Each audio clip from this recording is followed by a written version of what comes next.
साईं, मेरे साईं, साईं बाबा। मेरे साईं, मेरा विश्वास।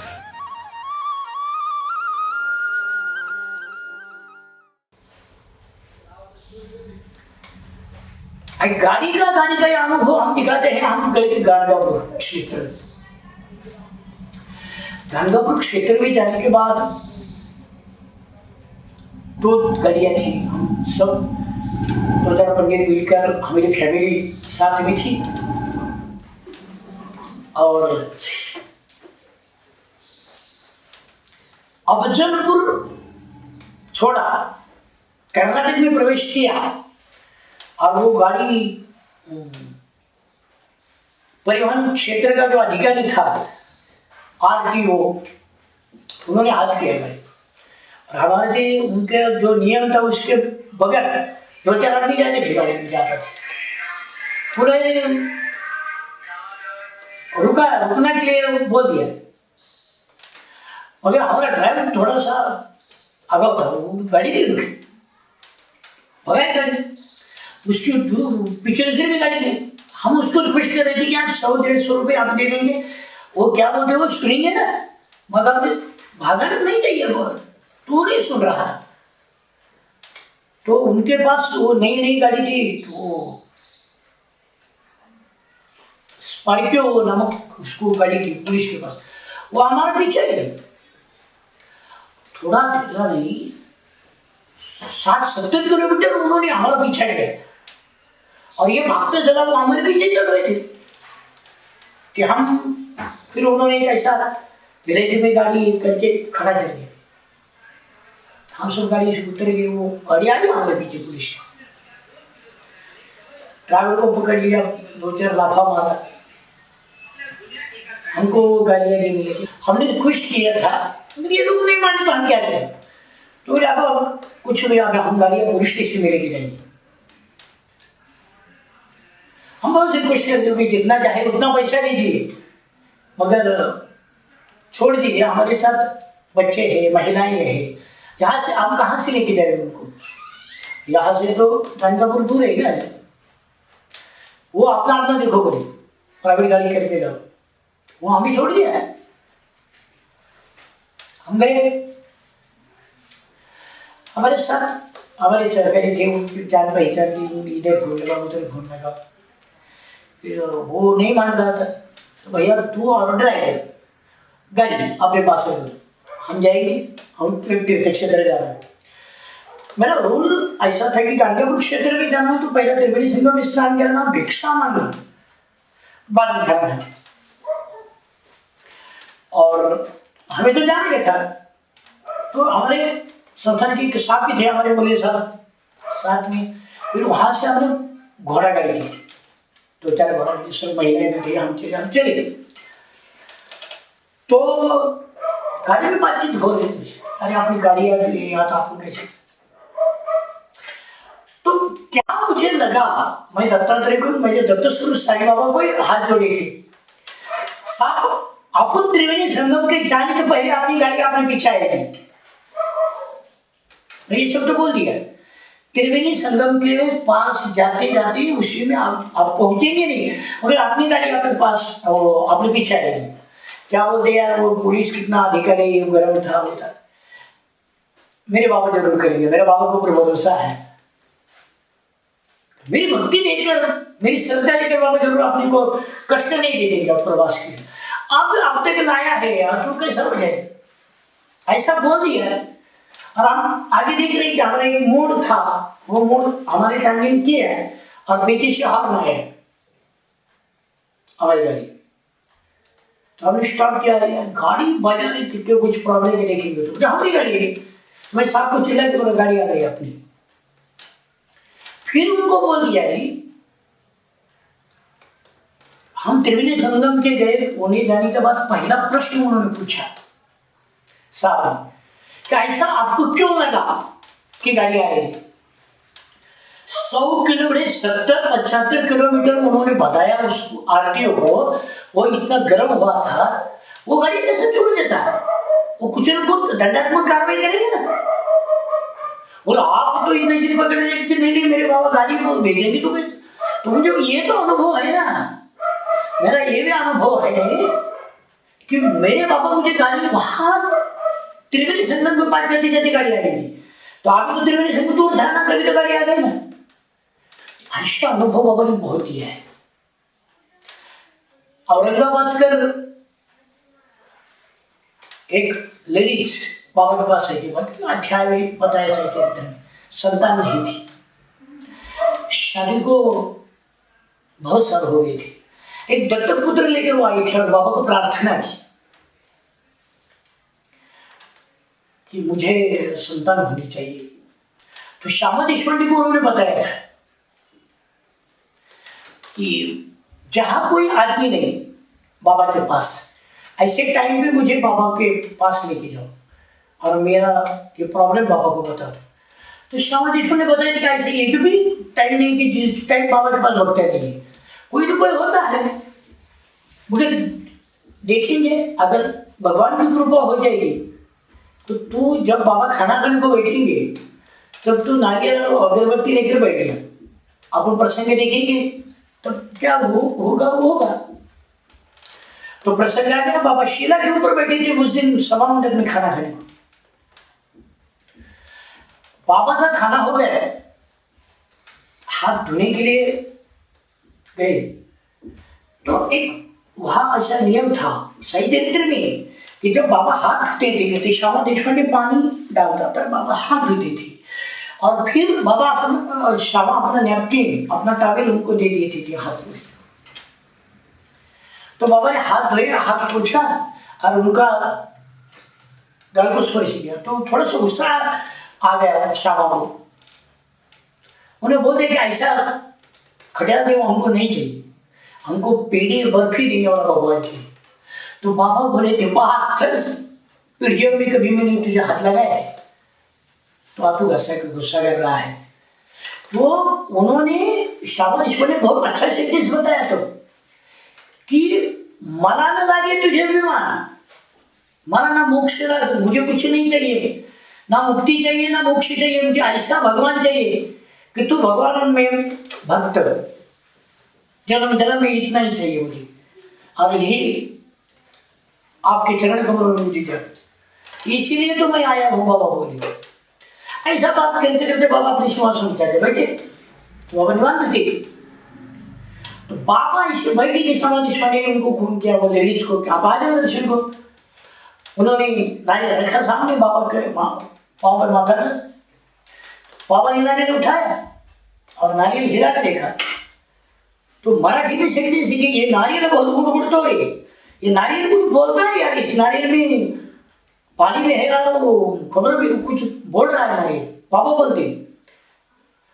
तो श्यामा देशपांडे ने वही संधि छोड़कर उनको बता दिया कि बाबा ऐसा इन लेडीज के मन में है कि आपकी कृपा से उनके जो पेट में गुड़गुड़ चल रहा है कि मुझे संतान चाहिए, मुझे कुछ चाहिए, तो आपकी कृपा से उनको होना चाहिए, ये उनकी मांग पूरी करो। बाबा बोले ऐसे कुछ होता है कि नारियल अर्पण करनी चाहिए, तो होती है क्या ऐसा अंधश्रद्धा कैसी आपकी? नहीं बोले आपकी जिसके ऊपर कृपा हो जाए तो उसको क्रिकेट टीम बन जाती है, इतनी संतान हो जाती है, आप भेदभाव करते, आप इसको आशीर्वाद नहीं देते। तो जीत पकड़ के रखा था श्यामा। तो बोले नारियल फोड़, नहीं तू पहले बता उनको संतान होगी। तो श्यामा देशपांडे को उनकी हुज्जत हो गई, बातों बातों में हो जाएगी। बाबा बोले कभी रोज तुझे बोल हो जाएगी, एक साल के अंदर हो जाएगी। तो नारियल फोड़ा, आधा भाग बाबा ने और श्यामा ने खाया, आधा भाग उसको दे दिया। श्यामा देशपांडे ने उनको कॉन्फिडेंस से बताया लेडीज को, औरंगाबाद कर कि अगर ये बाबा ने आपको इस साल के अंदर, एक साल के अंदर संतान नहीं दी तो ये भगवान के दरबार में रहने नहीं देगा। कितना कॉन्फिडेंस था श्यामा, और बाबा ने उनको वक्त भी पूरा किया है, एक साल के अंदर उनको बेटा दिया। उस जमाने में औरंगाबाद कर वो अपना बच्चा लेकर बाबा के दर्शन को आई, 500 रुपये दिया। उस 500 रुपये से उन्होंने श्याम सुंदर घोड़ा जहाँ बाबा बांधते थे उसका जरूरत हार किया उस रुपये से। सही चरित्र पे उनका। ये कथा मैं इसलिए बता रहा हूं कि मेरे जीवन में ऐसी घटना घटी है। एक 32 साल की लड़की का शादी हो गया, उनका पतिराज था 36 का, और उनका चालू आयु था 32 का।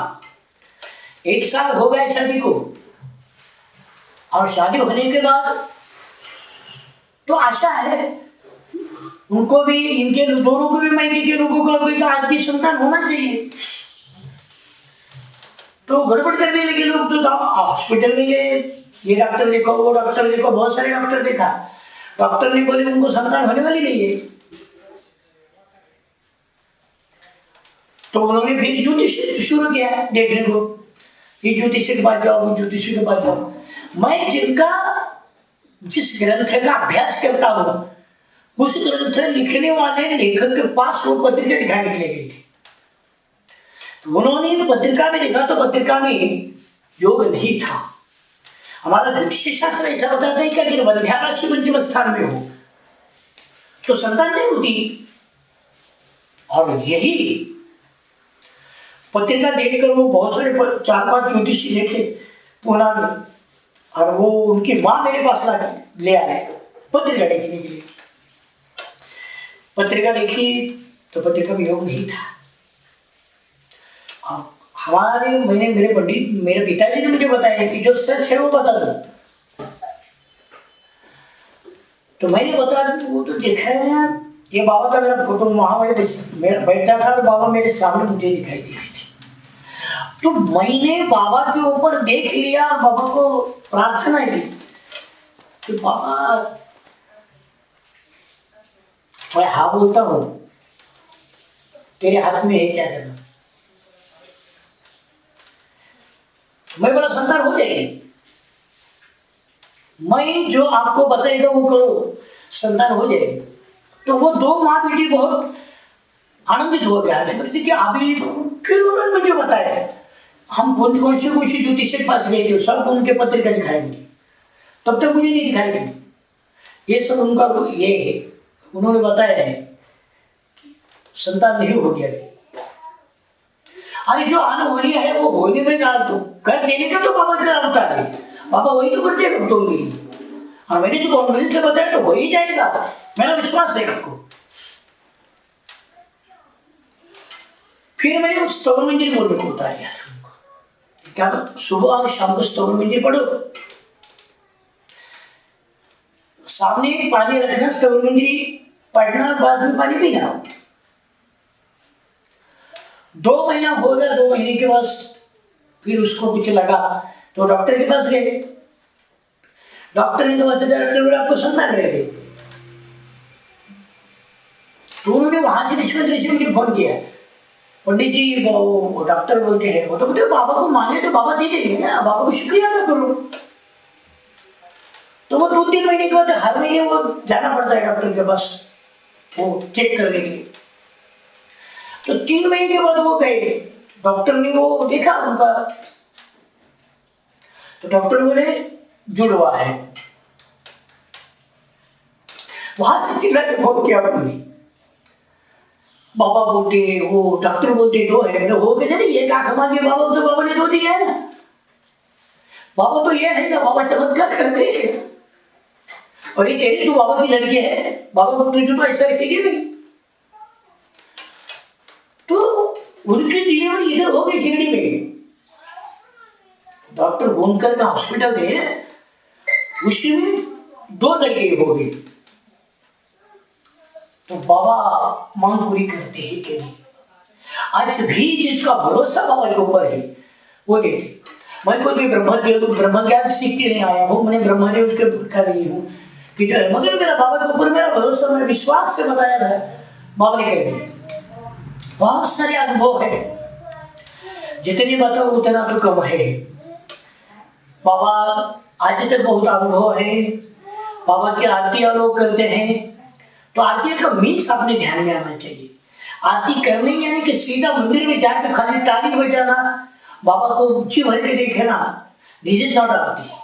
आरती का एक सेंटेंस अगर आपके ध्यान में आया तो बाबा समझ जाते हैं कि विष्णु ने जो आरतियां तैयार की है वो पूरा अध्यात्म है, सभी आरतियां बाबा का अध्यात्म है।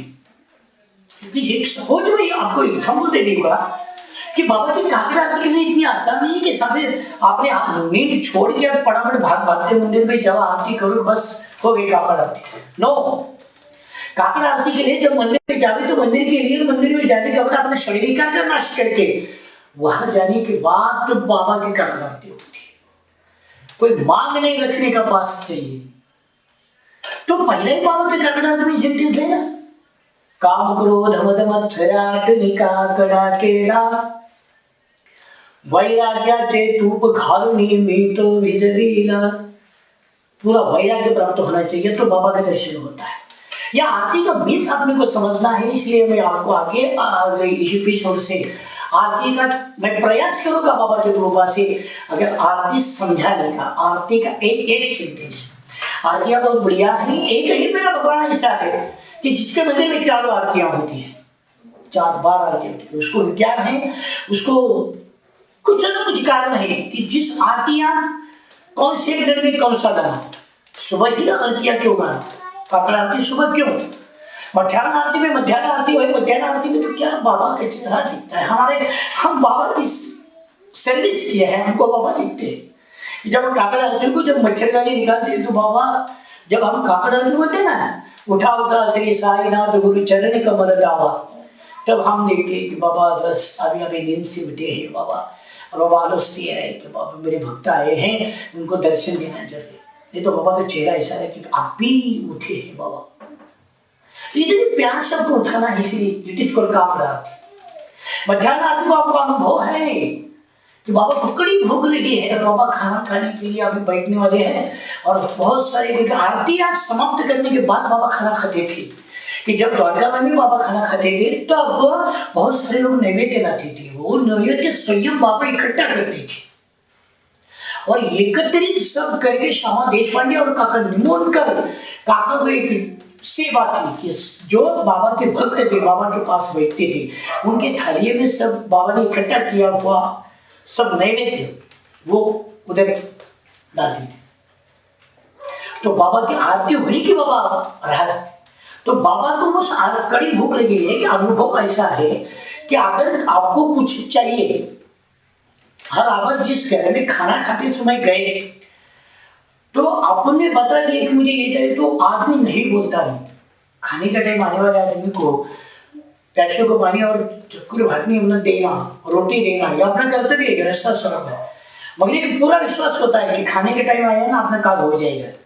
तो बहुत सारे भक्त लोग बाबा की मध्याह्न आरती करते, तो मध्याह्न आरती में बाबा का वर्णन नहीं, सुंदर वर्णन किया। आरती साई बाबा घेवड़ी पंचायत ये आरतियां होती हैं तो बाबा का वर्णन किया है कि बाबा कहाँ पानी पीते हैं, बाबा कहाँ खाने जाते हैं। काशी स्नान जप प्रतिदिवसी कोल्हापुर भिक्षेशी निर्मल नदी तुंगा जलप्रासी निद्रा माहुर देसी ऐसा ही। तो आजा बाबा मुझे ऐसा स्वरूप दीजिए कि पाई पादुका जपमाला कमंडलो, ये बाबा ने क्या क्या धारण किया है, ऐसा ध्यान बाबा को वर्णन करते हैं। तो बाबा को क्या अच्छा लगता है कि मेरे साईं सर भक्त ये मुझे वर्णन करते हैं मेरा। और बाबा एक्चुअली बाबा दादा दत्तात्रेय का अवतार है। बाबा का पहला दत्तात्रेय वह श्रीपाद श्री वल्लभ का जो अवतार है वो श्रीपाद श्री वल्लभ का तुंगभद्रा नदी के तीर पे, और वो तुंगभद्रा नदी का पानी पीने के जाता है, इसीलिए निर्मला नदी तुंगा ये शब्द उच्चार है। आरती में आपको जरूर बताऊंगा कि ये क्यों आरती में शब्द आया है। तो ये मध्याह्न आरती में बाबा को कड़ी भूख लगी ऐसा चेहरा दिखता है। आप जब धूप आरती के बाद बाबा के पास जा रहे तो धूप आरती के बाद आप ही वहां पक्ष लेकर बाबा फ्रेश हुए हैं और बैठे हैं, सांझ संध्या समय है और संध्या समय तो फ्रेश होते हैं लोग, वो माइंड भी फ्रेश होता है। तो इसीलिए हमारे महाराज में तो बताते कि सभी उम्र की जब सांझ बातें लगाई जाती है, भगवान के पास दिया लगाया जाता है, तो छोटे छोटे बच्चों को संस्कार जो घर है वहाँ शुभम करोति कल्याणम आरोग्यम धन संपदा ये सिखाते हैं। तभी भगवान का स्तोत्र पठन किया जाता है, भगवान का नमस्मरण किया जाता है। तो ये भगवान को प्रसन्न होने के लक्ष्मी आने का टाइम बोलते हैं हम लोग। तो वो संध्याकाल का टाइम बाबा का ही, मेरी बाबा साई लक्ष्मी है, साई तो विष्णु का स्वरूप भी है, तो उनको प्रार्थना की जाती है धूपार करो सो मम प्रियांबिका मजबरी कथी, सब कुछ दुनिया मुझे लूट जाए मगर मेरा साई मुझे लूटना नहीं चाहिए। ये प्रार्थना धूपारती में है। और शयन आरती में बाबा को कड़ी नींद आई है, बाबा को सुलाना है। छोटे बच्चों को जब माँ आपको सुलाते है ना भैया, तो माँ अंगड़ाई रहती है, तो बाबा को अंगड़ाई गाना इतना सुहाना नहीं, ये कठिन नहीं। और बाबा का वर्णन करना है, विश्वा ने आरती किया है, तो क्या आरती की है, पूरा अध्यात्म में बाबा की आरती है। बाबा को सुनाना है तो बाबा का वर्णन करना पड़ेगा ना, क्योंकि आनंद कोटि का ब्रह्मांड है कि सो रहा है, और उसमें आपको सुनाना है तो कहीं बोलेंगे क्या मुझे ये चाहिए, मुझे वो चाहिए, तो बाबा फिर गुस्सा आ जाएंगे, बाबा सोने के टाइम क्या वर्णन करता है। पर बाबा का वर्णन है, रजतम सत्व तीखे माया प्रसवली, बाबा माया प्रसवली, मायेचे या पोटी कैसे माया उद्भवली। ये बाबा का वर्णन किया है कि तीनों का रज तम सत्व तीन मिलकर जो मूर्ति बनी है वो आप है बाबा। क्योंकि गुरु ब्रह्मा गुरु विष्णु गुरु देवो महेश्वरा बोलते हैं, वो तीन तत्व का प्रार्थना है। रज तम सत्व के तीन तत्व के तीन भगवान है, और एक ही स्वरूप में आए इसलिए गुरु बन गए हैं। ये गुरु की आरती आए, सिद्धांति शयन आरती करना है। वो शयन आरती में भी स्वार्थमय है। आखिर कार्यास्तव तुझ कष्ट वितो देवा, सहन कर सिला आईसी दाखुनी चरण कमल दावा। बाबा को फिर भी बताए कि बाबा देखो आप हम सुना रहे हैं, मगर हमारे लिए आपको हम उठाएंगे जरूर काकड़ आरती करके आखिर बात कर। तो ये बढ़िया बहुत भावपूर्ण और अध्यात्मपूर्ण काकड़ आरती, शेज आरती, मध्याह्न आरती, धूपारतियां बाबा की एक आरती अटेंड कर, एक आरती का एक सेंटेंस जिस आपको समझ गया उस दिन आपको बाबा समझ गए। हम तो प्रार्थना करेंगे क्योंकि भक्तों ही शिरडी में आए तो ओनली आरती का सेंटेंस समझाओ, बस बाबा का दर्शन हो जाता है। शिरडी में कहीं भी खड़े रहो, कौन से भी कोने में, और वहां से आते बोलो बाबा आपको वहां दर्शन देते हैं, और वहां आपकी बाबा की आरती होती है। तो आज का आप यहाँ रुकेंगे, और अगले एपिसोड से अगर बाबा चाहे, बाबा की इच्छा हो तो आरती का स्पष्टीकरण आप सुनेंगे। जय साईं। आओ साईं मेरे साईं, साईं बाबा। मेरे साईं, मेरा विश्वास।